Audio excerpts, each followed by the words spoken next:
প্রাচীন ইতিহাস, সংস্কৃতি ও অকৃত্রিম সৌন্দর্যে সমৃদ্ধ দেশ বাংলাদেশ।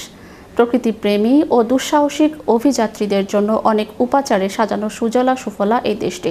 এখানে অধিক বৃষ্টিপাতের সুফলটা দারুণভাবে উপভোগ করা যায় বর্ষা মৌসুমে। এ মৌসুমে নদী যেন সেজে ওঠে অপরূপ সাজে। তেমনই এক অপরূপ নদী তেঁতুলিয়া। তেঁতুলিয়ার তীরেই হয়ে উঠেছে বিনোদনের এক বিশাল আশীর্বাদ। মানুষ রাজধানীর ঢাকা থেকে ঈদ উল ফিতরের ছুটিতে চর বিশ্বাস গ্রামের বাড়িতে এসে উপকূলীয় জনপদের কয়েকটি স্পট পর্যটকদের পদচারণায় মুখরিত। চর কাজল চর বিশ্বাস এলাকায় আধুনিক পার্ক বা সিনেমা হলের অভাব থাকলেও প্রকৃতির অকৃত্রিম সান্নিধ্য পেতে তেঁতুলিয়া নদীর তীরে রয়েছেন ভাঙনী বাঁধ ও বুড়ো গৌরাঙ্গ নদীর তীরে আছে গ্যাস ফিল্ড। এসব স্থানে প্রতিদিন মানুষ ভিড় করছেন। বর্তমান সরকারের নেয়া ভাঙন রোধ প্রকল্পের আওতায় নির্মিত তেঁতুলিয়া নদীর তীর সংরক্ষণ বাঁধের এলাকা চর বিশ্বাস ভাঙনী বাঁধ এখন কেবল সুরক্ষাই দিচ্ছে না, তৈরি করেছে নয়নাভিরাম পর্যটন স্পট।